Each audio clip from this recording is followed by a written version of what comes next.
Assalamualaikum warahmatullahi wabarakatuh. Perkenalkan, kami dari kelompok 2, yaitu pada mata kuliah Manajemen Pendidikan.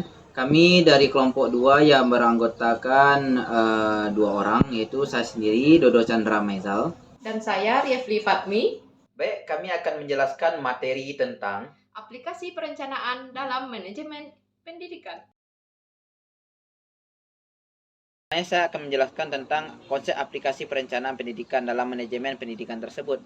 Nah, perencanaan pendidikan itu adalah sebuah aplikasi yang mana aplikasi itu yang sudah rasional. Nah, analisa yang sistematis terhadap proses pengembangan pendidikan dengan tujuan yaitu membuat pendidikan lebih efektif, lebih efisien, dan juga dalam merespon kebutuhan dan juga tujuan-tujuan peserta didik dan pengembangan derajat masyarakat dan juga negara, logikanya, konsep-konsepnya, dan lain sebagainya macamnya. Dan juga untuk prinsip-prinsipnya dapat diaplikasikan secara universal. Tetapi metode praktis untuk penerapannya itu adalah tergantung pada kondisinya tersebut. Baik, perencanaan pendidikan dalam rangka mempersiapkan alternatif pemecahan masalah guna itu memenuhi kebutuhan pendidikan secara itu realistis. Harus berpedoman kepada tujuan-tujuan yang telah ditetapkan secara jelas dan juga secara rinci. Dan bagi ada juga tujuan yang telah ditetapkan akan menentukan pula pola pendekatan perencanaannya, yang mana itu ada pendekatan dalam perencanaan pendidikan secara umum dapat dibedakan antara beberapa. Yang pertama itu adalah pendekatan permintaan masyarakat, yaitu social demand approach.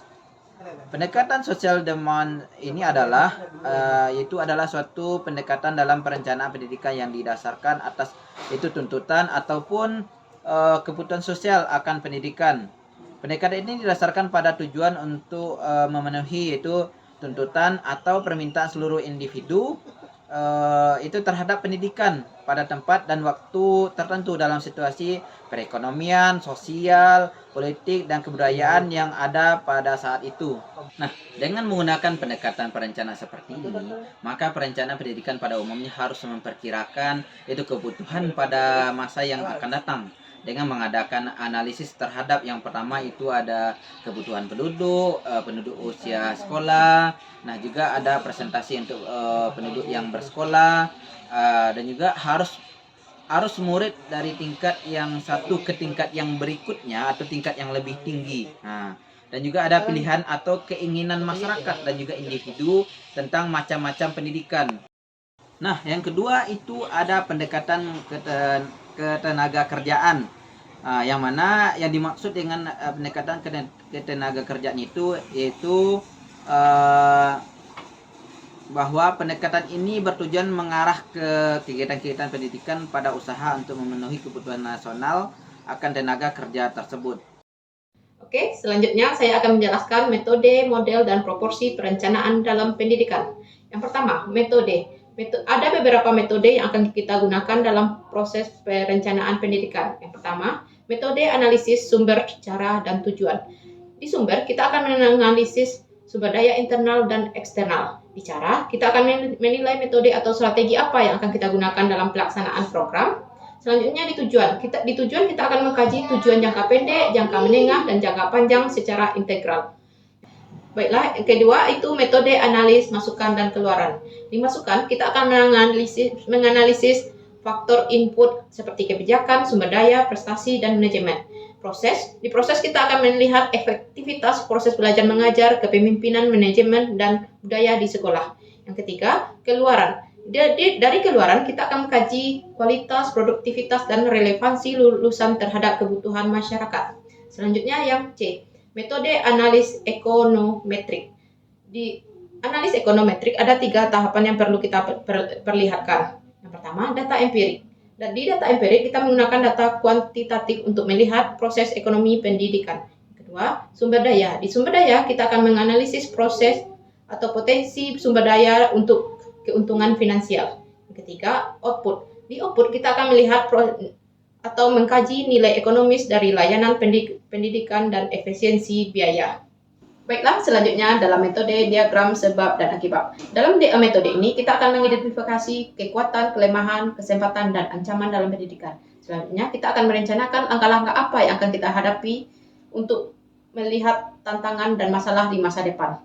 Selanjutnya, metode analis siklus kehidupan.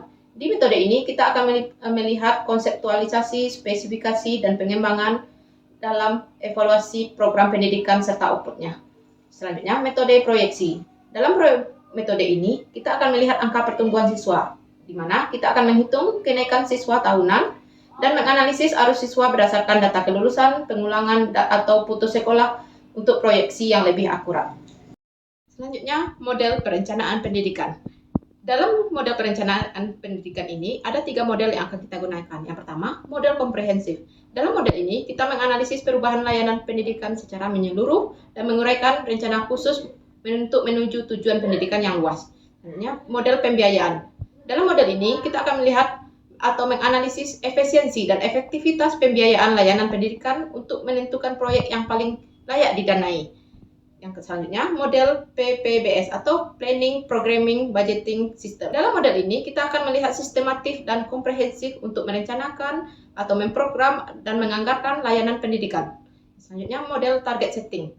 Dalam model ini, kita akan melihat proyeksi perkembangan dalam kurun waktu tertentu, baik secara analisis demografis dan proyeksi peserta didik serta kebutuhan tenaga kerja. Baiklah, selanjutnya proporsi perencanaan pendidikan.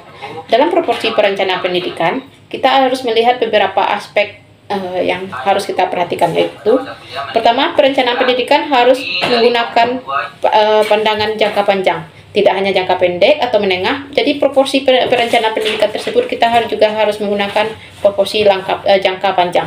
Selanjutnya, perencanaan pendidikan harus bersifat komprehensif, yaitu meliputi keseluruhan sistem pendidikan, baik formal maupun non formal. Tidak hanya satu saja, tapi harus kedua-duanya, baik formal maupun non formal.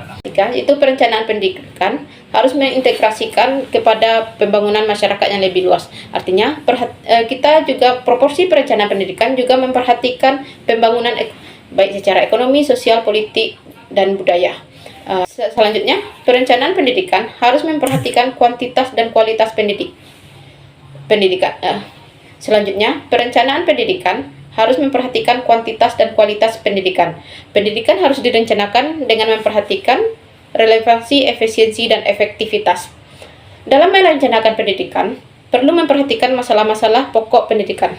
Yang pertama, bagaimana prioritas tujuan dan fungsi sistem pendidikan dan substansinya. Yang kedua, bagaimana cara menentukan cara yang terbaik untuk mencapai tujuan dari pendidikan tersebut. Yang ketiga, bagaimana cara kita membandingkan atau bagaimana sumber daya manusia yang kita punya, yang dimiliki oleh masyarakat, dapat dialokasikan untuk pendidikan. Dan selanjutnya, bagaimana keseluruhan sumber daya pendidikan dialokasikan untuk masing-masing jenis dan komponen pendidikan tersebut. Yang selanjutnya itu ruang lingkup perencanaan pendidikan. Menurut Usaini Usman tahun 2010, ruang lingkup perencanaan pendidikan dipengaruhi oleh dimensi waktu, spasial, tingkatan, dan jenis perencanaannya. Dalam keempat dimensi ini, mereka saling berhubungan dan saling terintegrasi. Yang pertama, perencanaan dari dimensi waktu. Perencanaan dari dimensi waktu ini menjadi 3 bagian, yaitu perencanaan jangka panjang, perencanaan jangka menengah, dan perencanaan jangka pendek. Dalam perencanaan jangka panjang, biasanya perencanaan dibuat di atas 10 sampai 25 tahun. Perencanaan ini biasanya meliputi sasaran-sasaran yang bersifat kualitatif, tetapi lebih kepada proyeksi dan perspektif atas keadaan ideal yang diinginkan dalam mencapai keadaan yang fundamental. Yang kedua, perencanaan jangka menengah. Perencanaan jangka menengah ini biasanya dilakukan atau dilaksanakan dalam waktu 1 sampai 5 tahun. Perencanaan ini biasanya perkembangan dari perencanaan jangka panjang yang juga bersifat kuantitatif. Dan selanjutnya, perencanaan jangka pendek. Perencanaan jangka pendek itu dilaksanakan dalam waktu kurang dari 1 tahun. Perencanaan jangka pendek ini biasanya juga disebut dengan perencanaan tahunan. Kedua, yaitunya perencanaan dari dimensi spasial. Perencanaan dari dimensi spasial, yaitunya perencanaan yang memiliki karakter yang terkait dengan ruang dan batasan wilayah.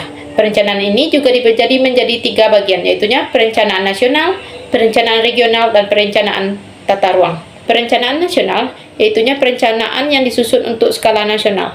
Perencanaan ini biasa digunakan untuk menghitungkan dan memanfaatkan sumber daya nasional dan memperhatikan perkembangan internasional. Yang kedua, perencanaan regional. Dalam perencanaan regional, pilihan antar sektor dan hubungan antar sektor suatu wilayah disebut juga dengan perencanaan daerah atau wilayah. Contoh dari perencanaan ini biasanya perencanaan di tingkat provinsi, kabupaten, ataupun kota. Perencanaan tata ruang. Perencanaan tata ruang yaitu perencanaan yang mengoptimalkan dan memanfaatkan fungsi suatu kawasan dan mengembangkannya secara seimbang, baik secara ekologi, geografis, maupun demografis. Misalnya, dalam contoh perencanaan tata ruang ini, biasanya perencanaan tata kota, tata pemukiman, dan perencanaan kawasan suatu industri.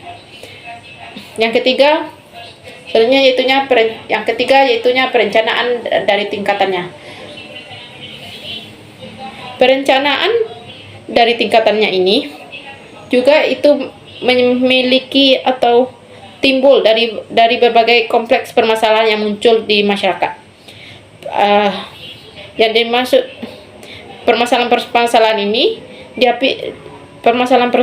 ini secara garis besar itu meliputi beberapa hal, yaitu adanya ketidakjelasan tujuan pendidikan, ketidakserasian kurikulum, dan ketiadaannya tenaga pendidik yang tepat dan cakap, serta adanya pengukuran yang salah ukur, serta terjadinya kekaburan terhadap landasan tingkatan-tingkatan tersebut. Permasalahan ini muncul karena adanya suatu aktivitas yang menyimpang dari yang terjadi seharusnya. Permasalahan ini seperti jumlah penduduk, kebutuhan akan tenaga kerja, ekologi, dan penurunan sumber daya, serta penggunaan perkembang ilmu pengetahuan yang sembarangan, menetapkan institusi pendidikan untuk dapat menentukan dan menetapkan institusi pendidikan untuk dapat menemukan solusinya. Menurut Nanang Fatah 2008, ada beberapa jenis perencanaan pendidikan yang harus diperhatikan, yaitu jenis perencanaan makro, jenis perencanaan meso, dan jenis perencanaan mikro. Selanjutnya, perencanaan dari tingkatannya.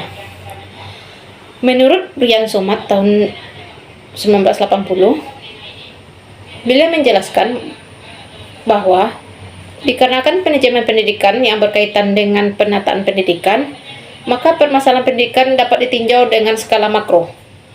Yang keempat yaitu rencana menurut teknisnya.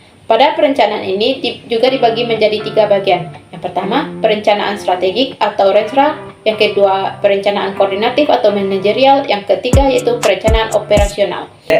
Mungkin hanya ini paparan penjelasan tentang materi aplikasi perencanaan dalam manajemen pendidikan. Terima kasih atas semua perhatiannya. Assalamualaikum warahmatullahi wabarakatuh.